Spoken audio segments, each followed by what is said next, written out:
Hi, you know who it is, because this is my channel. So, hi, how's everybody doing? I hope you're doing fantastic as always. And it's time for another round of story time. So, hope you're all super excited. I just have been like really struggling to just be and stay motivated to make videos. I just have so much going on, and I hate making excuses because they're just like empty and stupid when you make excuses, but you know, that's what I have is excuses right now. Things are just crazy. I'm trying to move, trying to get a new job. You know, it's just endless fun, whatever.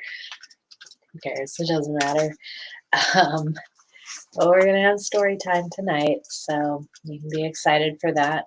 And so you can probably hear my fireplace going, so I'll go ahead and put that up here so you can watch it.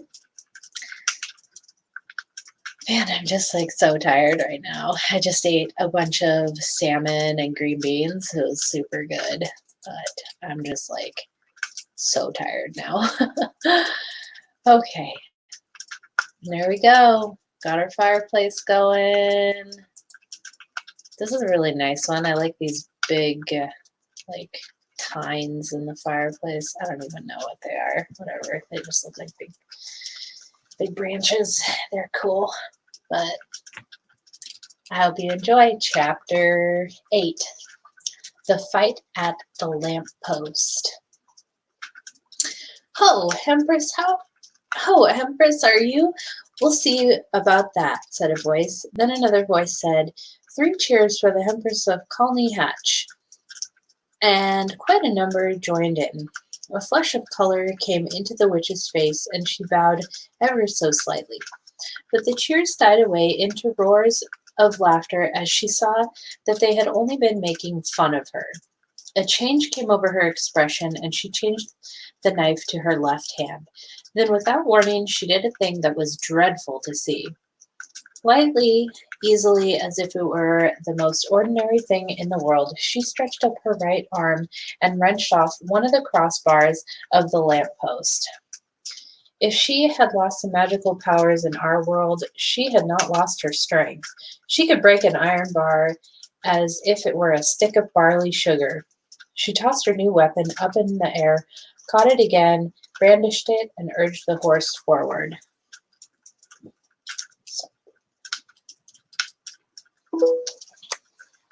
Now's my chance, thought Diggory. He darted between the horse and the railings and began going forward. If only the brute would stay still for a moment, he might catch the witch's heel. As he rushed, he heard a sickening crash and a thud. The witch had brought the bar down on the chief policeman's helmet, and the man fell like a ninepin. Quick, Diggory, this must be stopped, said a voice beside him. It was Polly, who had rushed down the moment she was allowed out of bed. You are a brick, said Diggory. Hold on to me tight. You'll have to manage the ring. Yellow, remember, and don't put it on till I shout. There was a second crash, and another policeman crumpled up. There came an angry roar from the crowd. Pull her down. Get a few paving stones. Call out the military. But most of them were getting as far away as they could. The cabby, however, obviously the bravest as well as the kindest person present, was keeping close to the horse, dodging this way and that to avoid the bar, but still trying to catch Strawberry's head. The crowd booed and bellowed again. A stone whistled over Diggory's head. Then came the voice of the witch, clear like a great bell, and sounding as if for once she were almost happy. Scum, you shall pay dearly for this when I have conquered your world. Not one stone of your city will be left. I will make it as Charn, as Felinda, as Sir Sorlois, as Bramadin. Diggory at last caught her ankle. She kicked back with her heel and hit him in the mouth. In his pain he lost hold. His lip was cut and his mouth was full of blood. From somewhere very close by came the voice of Uncle Andrew in a sort of trembling scream.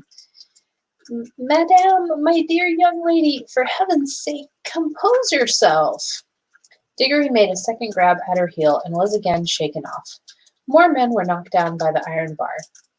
He made a third grab, caught the heel, held on like grim death, shouting to Polly, "Go!" And oh, thank goodness, the angry, frightened faces had vanished. The angry, frightened voices were silenced, all except Uncle Andrew's, close beside Diggory in the darkness.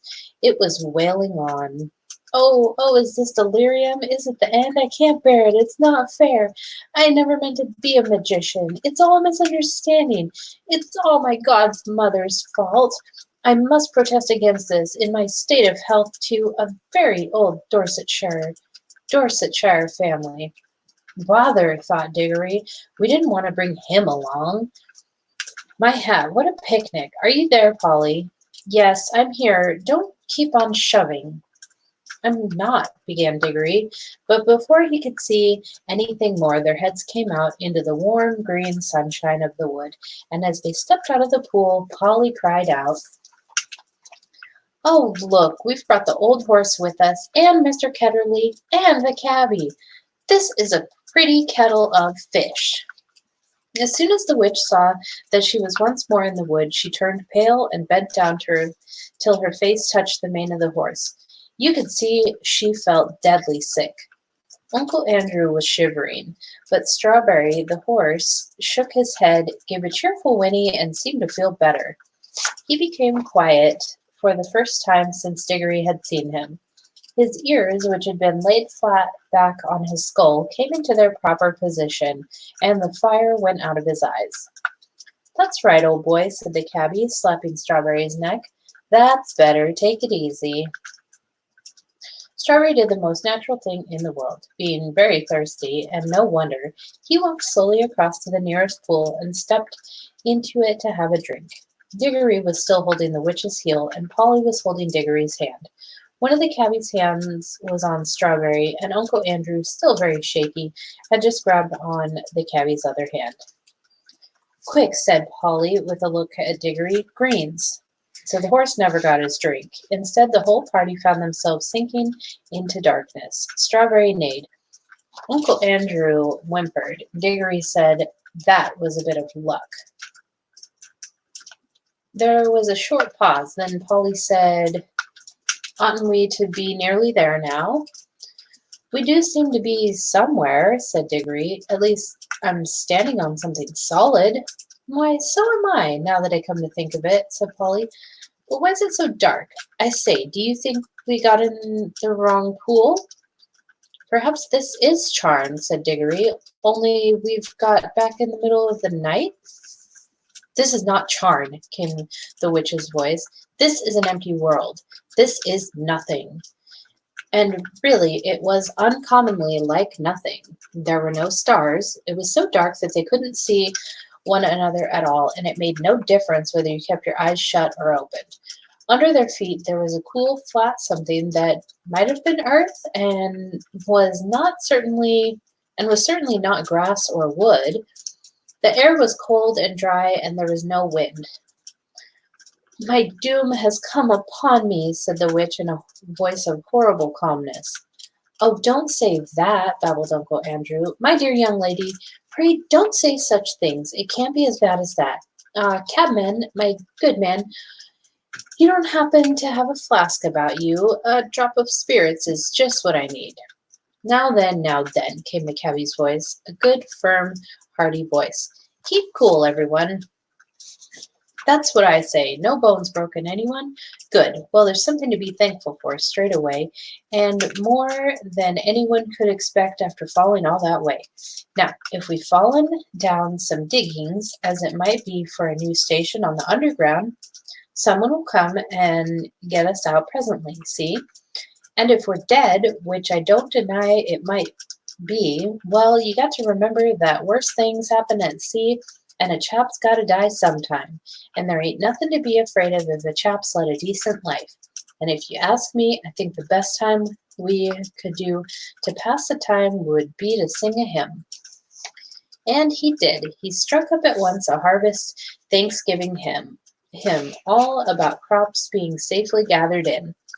It was not very suitable to a place which felt as if nothing had ever grown there since the beginning of time, but it was the one he could remember best. He had a fine voice, and the children joined in. It was very cheering. Uncle Andrew and the witch did not join in. Towards the end of the hymn, Diggory felt someone plucking at his elbow, and from a general smell of brandy and cigars and good clothes, he decided that it must be Uncle Andrew.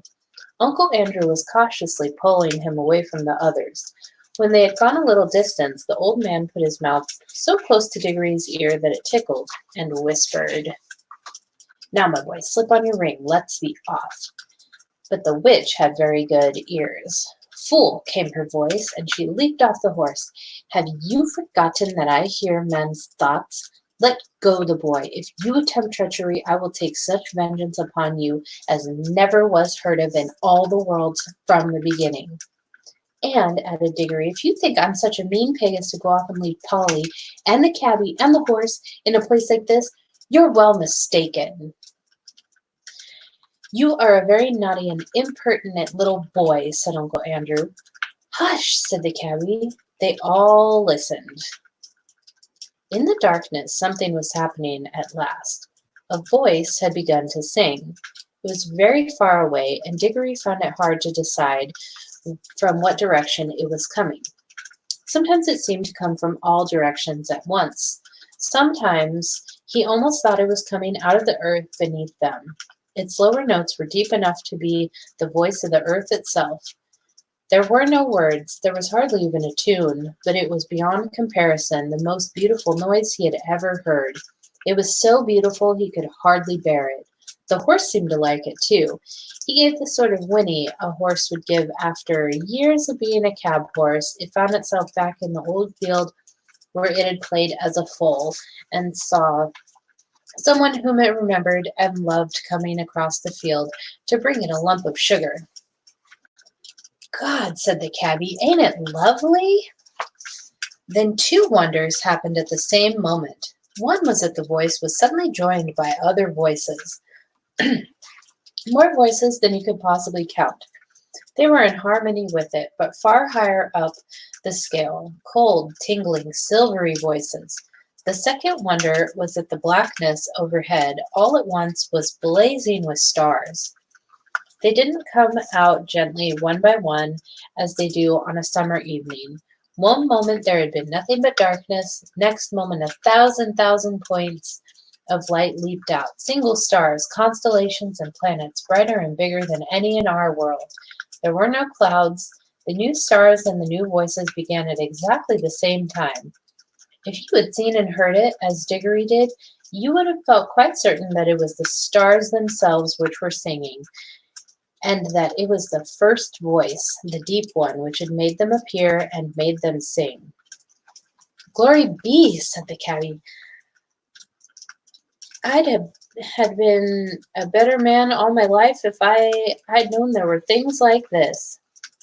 The voice on the earth was now louder and more triumphant, but the voices in the sky, after singing loudly with it for a time, began to get fainter, and now something else was happening.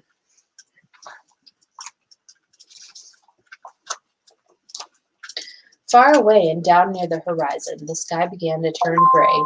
A light wind, very fresh, began to stir. The sky in that one place grew slowly and steadily paler.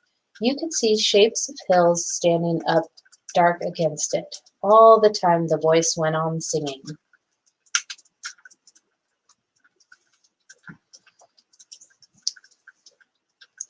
There was soon light enough for them to see one another's faces. The cabby and the two children had open mouths and shining eyes. They were drinking in the sound, and they looked as if it reminded them of something. Uncle Andrew's mouth was open too, but not with joy. He looked more as if his chin had simply dropped away from the rest of his face. His shoulders were stooped, and his knees shook. He was not liking the voice. If he could have got away from it by creeping into a rat's hole, he would have done so. But the witch looked as if, in any way, she understood the music better than any of them. Her mouth was shut, her lips were pressed together, and her fists were clenched. Ever since the song began, she had felt that this whole world was filled with a magic different from hers and stronger. She hated it. She would have smashed that whole world, or all worlds, to pieces if it would only stop the singing. The horse stood and twitched its ears well forward, and twitching. Every now and then it snorted and stamped the ground. It no longer looked like a tired old cab horse. You could now well believe that its father had been in battles. The eastern sky changed from white to pink and from pink to gold.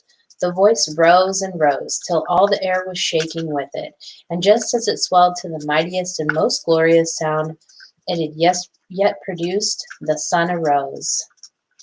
Diggory had never seen such a sun.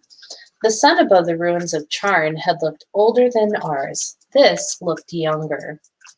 You could imagine that it laughed for joy as it came up, and as its beams shot across the land, the travelers could see for the first time what sort of place they were in. It was a valley through which a broad, swift river wound its way, flowing eastward toward the sun. Southward there were mountains, northward there were lower hills, but it was a valley of mere earth, rock and water. There was not a tree, not a bush, not a blade of grass to be seen. The earth was of many colors. They were fresh, hot, and vivid. They made you feel excited until you saw the singer himself, and then you forgot everything else. It was a lion, huge, shaggy, and bright. It stood facing the risen sun. Its mouth was wide open in song, and it was about 300 yards away. "This is a terrible world," said the witch. "We must fly at once. Prepare the magic." "I quite agree with you, madam," said Uncle Andrew. "A most disagreeable place. Completely uncivilized. If only I were a younger man and had a gun." "Garn," said the cabby, "you don't think you could shoot him, do you?" "And who would?" said Polly. "Prepare the magic, old fool," said Jadis. "Certainly, madame," said Uncle Andrew cunningly. "I must have both the children touching me. Put on your homeward ring at once, Diggory." He wanted to get away without the witch. "Oh, it's rings, is it?" cried Jadis. She would have had her hands in Diggory's pocket before you could say knife, but Diggory grabbed Polly and shouted out, "Take care! If either of you come half an inch nearer, we two will vanish and you'll be left here for good. Yes, I have a ring in my pocket that will take Polly and me home, and look, my hand is just ready. So keep your distance. I'm sorry about you." He looked at the cabby, "and about the horse, but I can't help that. As for you two," he looked at Uncle Andrew and the Queen, "you're both magicians, so you ought to enjoy living together." "Hold your noise, everyone," said the cabby. "I want to listen to the music." For now the song had changed.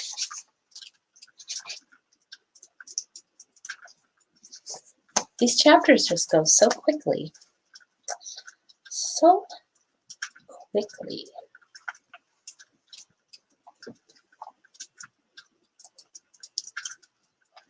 Hey, I got some live viewers. How very nice. Israel Adams, greetings to you as well. Zulu 1, hello, hello. Town, kind of isolated in Kansas. Yeah, being in Kansas, like there's probably, what, 3 people there or so? I mean, yeah, that chapter went really quick. Let me stop my little fire. Stop it. Okay, there we go. So, how's everybody doing tonight? Oh, you're most welcome, Zulu 1. It's always my pleasure.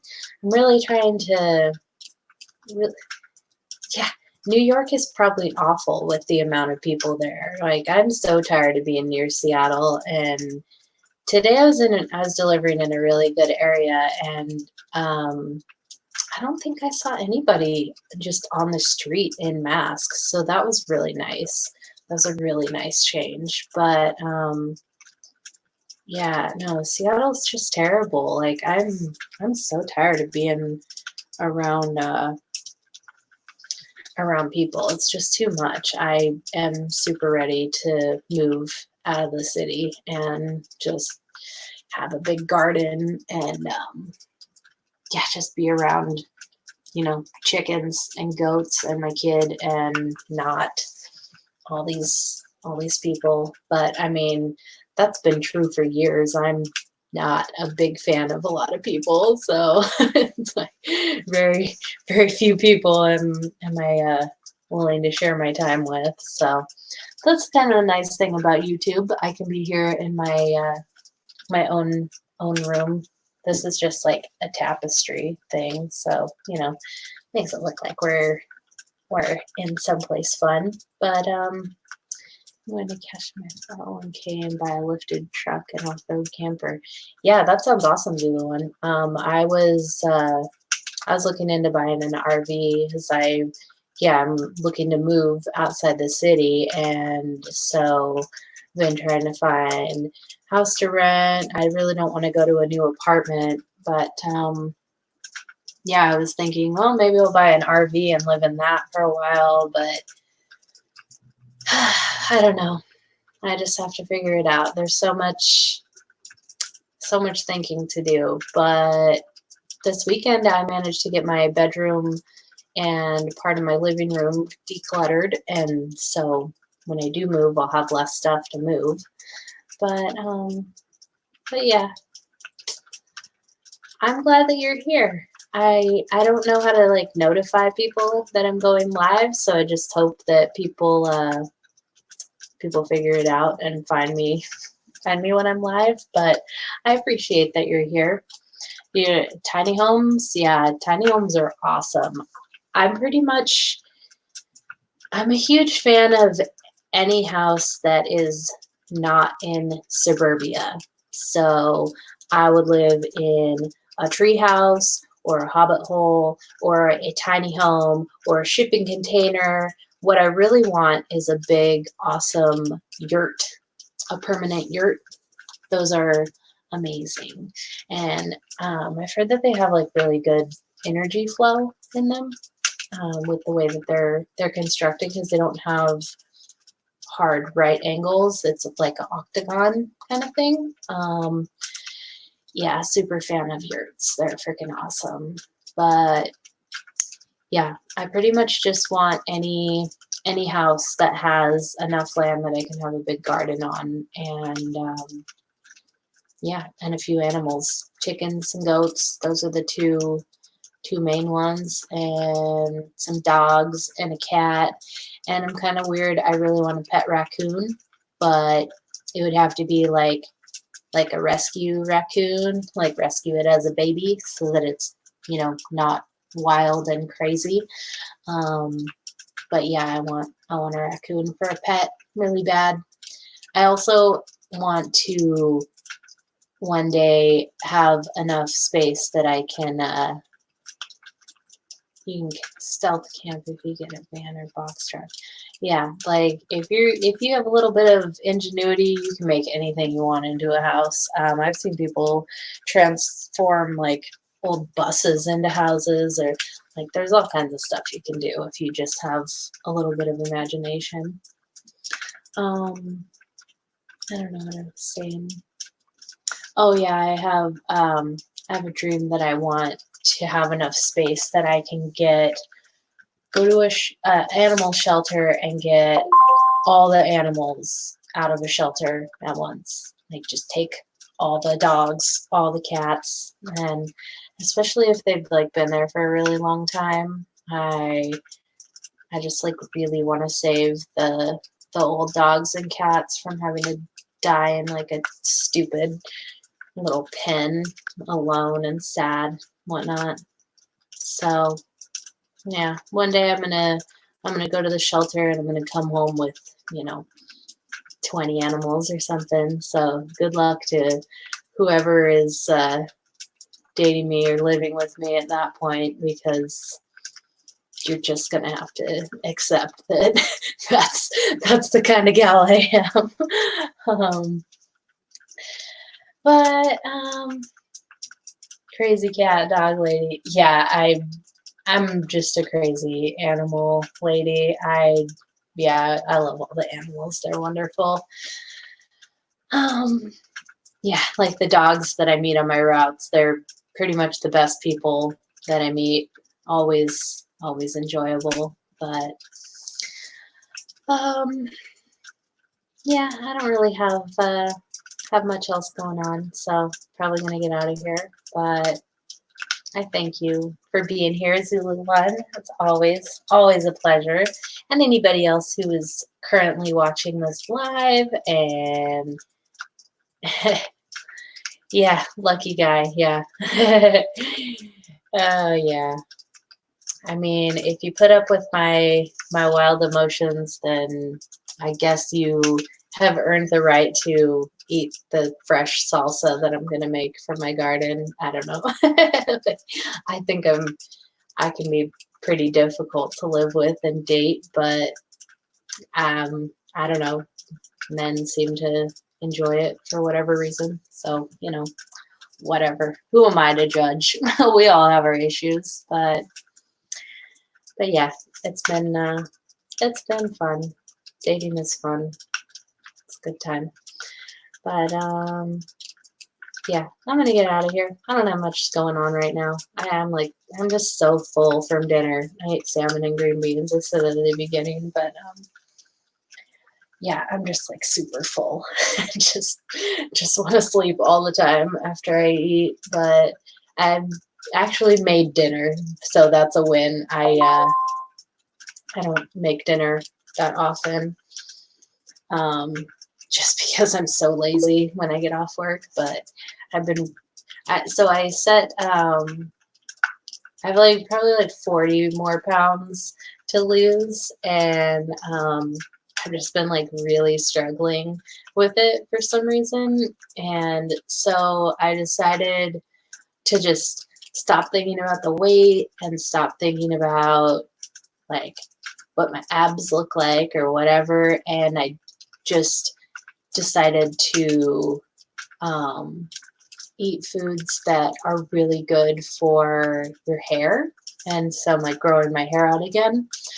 Um, and like the funniest thing is that foods that are really like promote good hair growth, like salmon and green beans and sweet potatoes and strawberries and blueberries, all of that stuff is stuff that I love already. And all of that stuff, if you eat enough of it, you will naturally lose weight. And so yeah, I just kind of shifted my thinking to grow really long hair. But the bigger benefits of it is that it will help me lose these 40 pounds. So, sometimes you just really need to like shift how you think of things, and then you are able to like get back on track with your weight loss and whatnot. So, maybe a helpful tip might help you.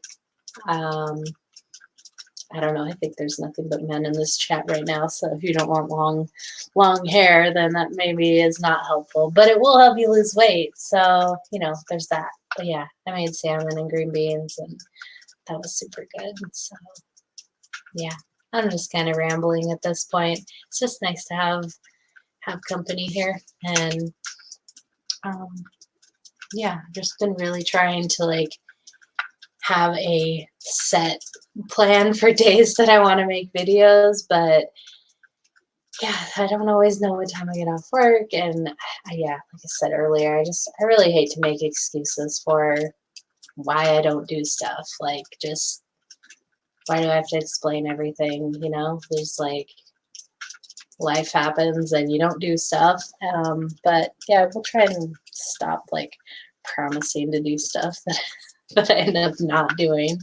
But yeah, and I really will try and get back to my veggie streams very soon. It's just, I don't know why. I just haven't been doing them, but it's all good.